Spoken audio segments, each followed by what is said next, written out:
invitado al abogado penalista Cristian Salas, que tiene una experiencia por haber sido procurador anticorrupción. Señor Salas, muy buenas noches, gracias por estar con nosotros en RPP. Don Fernando, buenas noches, gracias por la invitación. Hemos presenciado, muchos ciudadanos, ha sido difundido, ha despertado mucho interés la audiencia, la primera audiencia propiamente sobre el fondo del caso Mi Vivienda, en el que una empresa privada habría tomado un poder enorme sobre un ministerio bajo la presidencia de Pedro Castillo y bajo el ministerio de General Alvarado para orientar y para sesgar decisiones y sacar ventaja del nombramiento hecho por el ministerio de personas allegadas a esta empresa privada, ¿no? Marca Group, dirigida por la señora Sada Goray. Su opinión sobre la audiencia que hemos tenido hoy y qué prevé usted como desarrollo. Mañana hay otra sesión a las 10 de la mañana, pero hay que temer que esto pueda prolongarse todavía varios días, ¿no? Seguro que sí. Bueno, en relación a la audiencia, esta es una audiencia de prisión preventiva. Fiscalía lo que pide es esta medida para garantizar el normal desarrollo del proceso, es decir, tener a los procesados privados de su libertad porque libres pueden o fugar o pueden obstaculizar las investigaciones. Esa es la finalidad de esta audiencia. Todavía no se está viendo si los procesados son culpables o inocentes, solo basta con definir que hay una sospecha grave contra ellos y que hay riesgo procesal. Hoy lo que hemos visto, hemos escuchado al representante del Ministerio Público sustentar los hechos. Recién se ha avanzado con eso. Ha explicado que existe una presunta organización criminal liderada por Pedro Castillo, con el ministro Heiner Alvarado como coordinador, con Salatiel Marrufo como operador y también como operadores a Sada Goray y otros. Entonces, bajo este esquema de organización criminal, la Fiscalía dice, aquí estas personas tuvieron el objetivo de lograr esencialmente el convenio entre Mi Vivienda y Marca Group.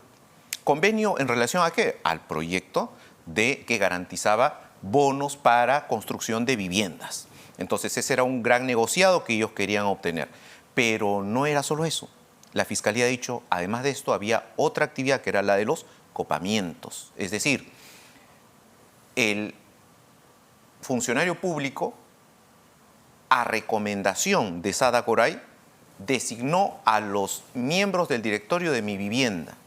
Y a su vez, por recomendación de Sada Goray, estos directores lo que hicieron fue cambiar a los gerentes de la institución para que todos opinaran a favor de los proyectos o intereses de la empresa. Bajo ese esquema es que hoy se ha desarrollado una cantidad de hechos y datos que van a permitir al fiscal sustentar mañana seguramente ya el peligro procesal por cada uno de los procesados. ¿Y eso va a tomar cuánto?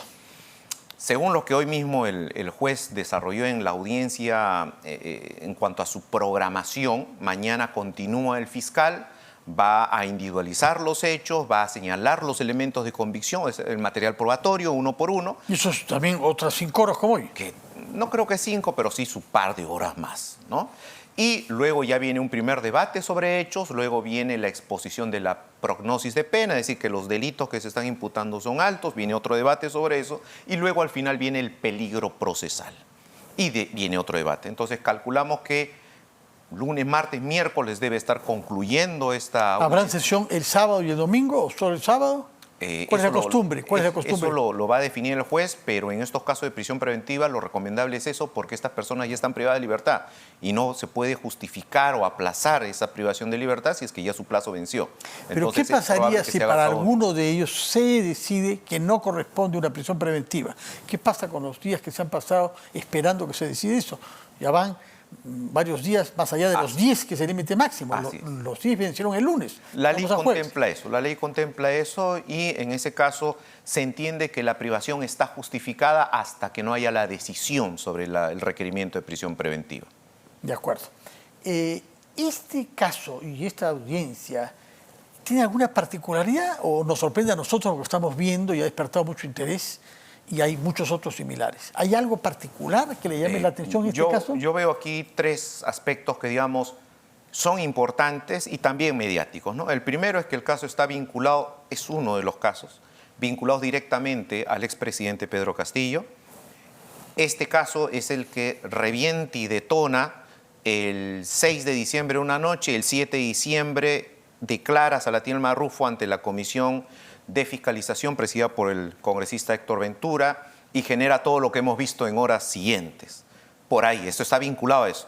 Lo otro es el que tenemos aquí vinculado a Mauricio Fernandini, un reconocido hombre de prensa, mediático, y que obviamente capta las cámaras, capta el interés público. Entonces, estos dos aspectos, más la presencia de una empresa que buscó captar las influencias del poder para beneficiarse, creo que todo... Pero eso es más o menos lo constante en los casos de corrupción. Se adiciona. ¿Qué hay de particular? Porque a mí lo que me llama la atención es que parece que las actividades de copamiento de esta empresa privada comenzaron a los 5 días de Pedro Castillo instalado en el poder, es decir, a principios de agosto del año 21.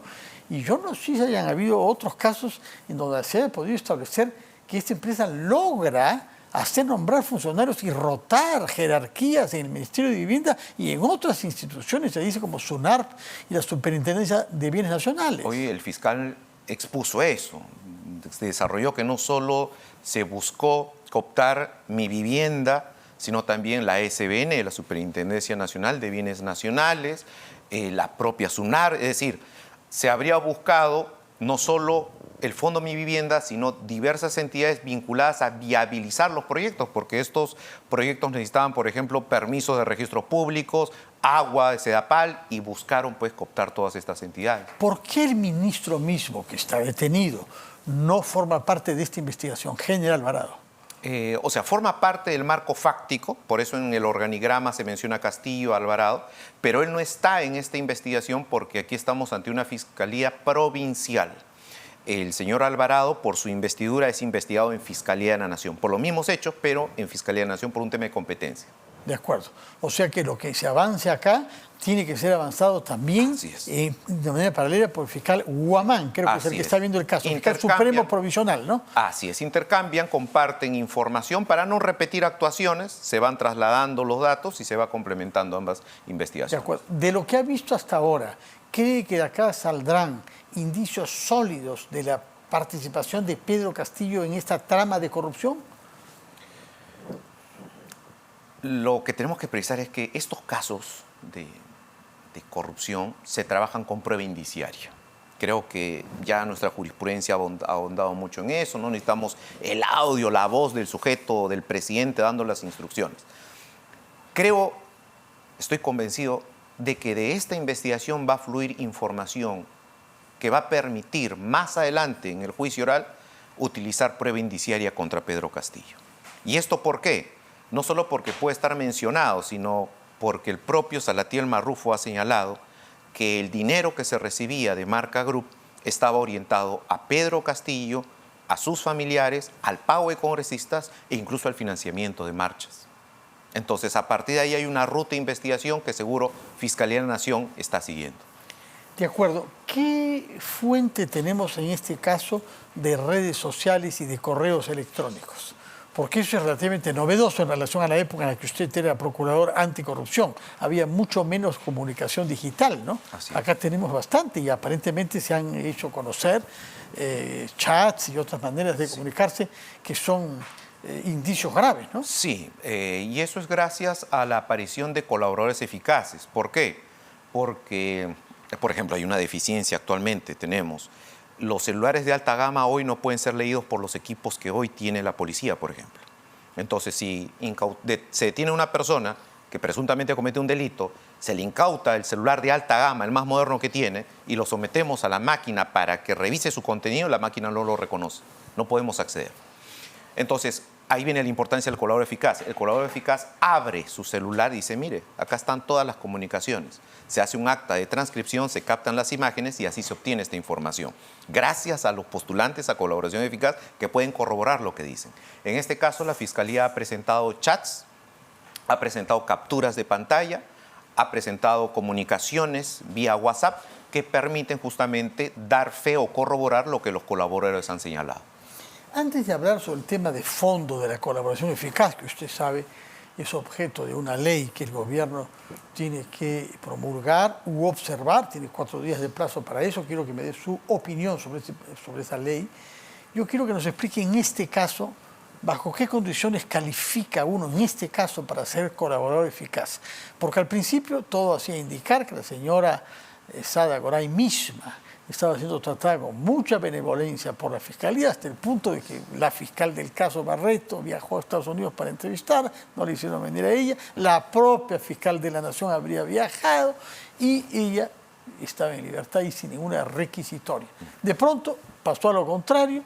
Entre tanto, el señor Fernandini intentó ser colaborador eficaz, aparentemente no ha sido aceptado, y la que parece ser ahora es la señora Tijero, que está libre de toda molestia fiscal y judicial. Explíquenos, ¿en qué condiciones uno califica y en qué condiciones no para ser colaborador eficaz de acuerdo a la experiencia de este caso? Básicamente, eso depende de que la información que el postulante plantea desde un inicio sea completa. Eso es básico. Y segundo, que esa información que brinda pueda ser seguidamente corroborada. Si eso se da, va a tener el camino del procedimiento especial de colaboración viable. Si no, simplemente se rechaza. En este caso, ¿quiénes son los que se conoce públicamente como postulantes a colaboradores? Salatiel Marrufo y la señora Tijero. Públicamente se les conoce, no estamos haciendo develación. Sus versiones, ¿por qué ellos están libres y los otros no? ¿Por qué los otros procesos de colaboración se han cerrado o se han rechazado? Porque la versión de Salatiel Marrufo y de Tijero están coincidiendo y se están corroborando. No es que coinciden entre sí, sino que coinciden con los datos objetivos que se van encontrando. En el caso de la señora Sada Goray, ella comete el tremendo error, no sabemos si mal asesorado, porque ella así lo impuso, de ella argumentar que ella era una víctima en todo esto. Y eso le está costando. Además, por la televisión, ¿no? Así es, eso le está costando tremendamente. ¿Por qué? Porque la Fiscalía, felizmente, en este caso, no se quedó con lo que ella dijo. La Fiscalía ahonda más, investiga más, y lo que logra acreditar es que la señora es la que busca el contacto, ella es la que busca llegar a las altas esferas. ¿Para qué? Para lograr nombramiento de directores afines a ellos, que ella misma manda sus currículum, para que a su vez estos designen a otros gerentes, que ella también manda su currículum, para lograr el proyecto que termina beneficiando a su empresa. Entonces, no es que ella era una extorsionada, una pobre víctima de corruptos funcionarios, sino que ella es la que habría, según la tesis fiscal, dominado todo esto a modo de operadora. Eso le está costando tremendamente y por eso es que entiendo su proceso de postulación a colaboradora se ha cerrado, se ha rechazado. ¿Eso es el caso de Sada Goray y el de Fernandini? Voy a referirme a la información que públicamente se conoce. Entiendo que él inicialmente acepta haber cometido un extremo de los hechos y dice, quiero cogerme a la confesión sincera, no a la colaboración. La confesión sincera significa, yo acepto el delito que se me plantea y punto. Yo no tengo por qué decir que hay una organización, yo no reconozco que otros cometieron el delito, no, yo solito, confesión sincera. Pero eso le está costando también porque aquí se ha armado, la Fiscalía ha armado toda una hipótesis donde el señor Mauricio Fernandini habría sido una pieza dentro de todo un engranaje organizativo para captar el poder, para tener influencias desde el poder. Entonces, confesión sincera solo por un hecho, solo por supuestamente haber contactado y haber alquilado tu casa, no, se ha determinado que tu influencia ha sido mayor, por tanto también le rechazan su posición. De acuerdo. Usted cuando era procurador tenía que velar por las reparaciones que deban ser pagadas al Estado, dado el perjuicio económico que él sufre, además del aspecto penal, aquí hay un tema económico. En este caso, ¿cómo se puede calcular cuál es el monto de la reparación que usted como procurador exigiría que se pague al Estado? Bueno, aquí lo que la Procuraduría tendría que analizar es primero la dimensión del monto dinerario en juego. Ese convenio, en qué cantidad de dinero beneficiaba a la empresa, cuánto recurso estatal estaba en juego, qué proyección o beneficio a futuro habría para la ciudadanía en esas casas que se iban a financiar para construcción o para adquisición. O sea, son cálculos matemáticos, económicos que se tienen que desarrollar, más el daño extrapatrimonial. El daño patrimonial es el que se puede cuantificar.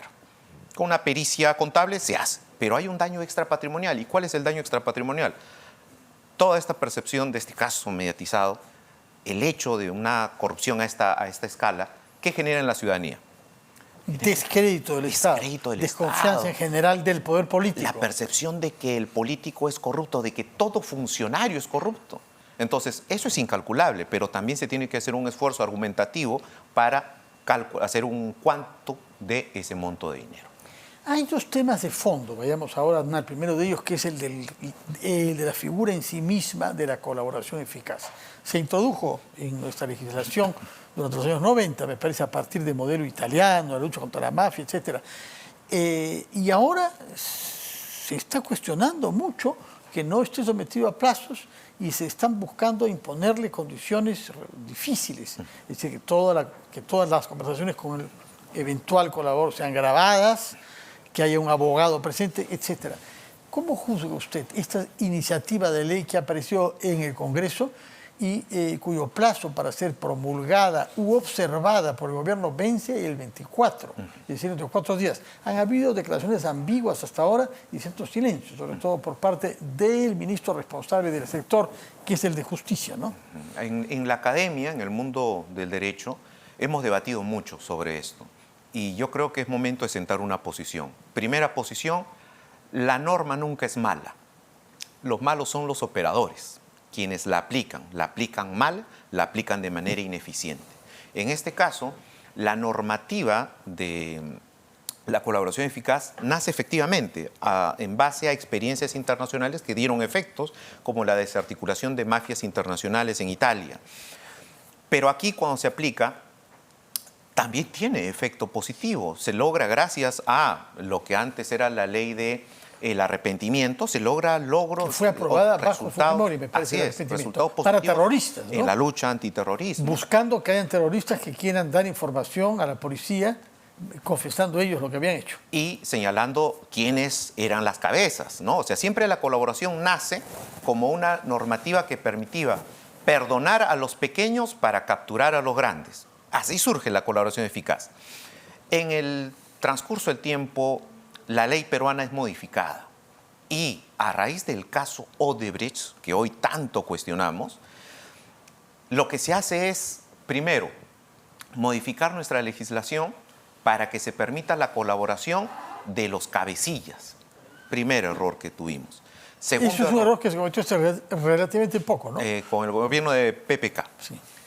Estallado el caso Odebrecht. Y el otro error fue, permitamos la colaboración de personas jurídicas. Pero a la persona jurídica tú nunca la vas a condicionar con una prisión. A la persona jurídica tú entras a negociar temas de reparación civil, que nada tienen que ver con el tema penal. Pero bueno, se estableció esa modificación. En la práctica, ¿qué errores hubieron? Primer error, que en los procesos, muchos procesados han salido a quejarse de esto, es que el fiscal buscaba al procesado que estaba con una detención preliminar en horas de la madrugada y le decía, a ver, colabora. Esta es mi tesis, acéptala, di que los otros han sido, colabora. En contexto de que una persona está privada de su libertad, en horas de la madrugada, preocupado, sin saber si a los 10 días o a los 36 meses va a salir, ese tipo de planteamientos era pues una coacción. Entonces ahora la norma modificatoria que dice, solo no, entrevístalo con su abogado y además graba la conversación para evitar eso y legitimar la colaboración, para que nadie diga, a mí me obligaron. No, a usted nadie lo obligó. Usted confesó todo esto, lo dijo en cámaras, nadie lo obligó, nadie lo amenazó y estaba con su abogado. O sea, esta modificación, si la vemos de un punto de vista formal, va a ser positiva porque va a legitimar el con un abogado presente que lo paga quién, el que es candidato a colaborador eficaz. Sí, va a dar mucho trabajo a los penalistas, ¿no? Desde ahora ya lo da, desde ahora. Sí, pero no necesariamente tiene que estar el abogado si uno va a contar cosas. Pero claro, puede ser su abogado particular y si no lo tiene, uno de oficio. O sea, el Estado también puede asignar un abogado de oficio ahí y garantizamos su derecho. El otro tema es el plazo. Así es. Y en este momento no hay un plazo. Y la ley prevé un plazo máximo de 8 meses. Así es. Que se puede prolongar. 8 meses desde que el sujeto postula. Es decir, hoy postula y tiene de aquí a 8 meses para que se pueda verificar lo que él dice. Por eso es un aspirante a colaborador. Hoy la norma no establece eso. Y debería tener plazo. Sin duda. ¿Cuánto plazo? Es prudente 8 meses en casos comunes y en casos complejos podría ser 12 meses. Eso me parece suficiente para... Sí. No hay dilación que evite que el colaborador se pueda concretar. No, y si hubiera dilación hay una figura en el Código Procesal Penal que se llama la adecuación del plazo. Es decir, cuando las defensas exprofesamente bombardean la investigación y buscan entorpecerla, dilatarla, un juez dice, ese plazo que ha corrido no lo cuenta. De acuerdo. ¿Ya? Entonces, ¿por qué es importante esto? porque hay casos donde tenemos colaboradores eficaces de 2, 3 años. Verdaderamente. A propósito de plazos, el plazo mío está venciendo, así que le agradezco mucho Gracias, don por sus explicaciones y por su presencia acá. Permítame despedirme del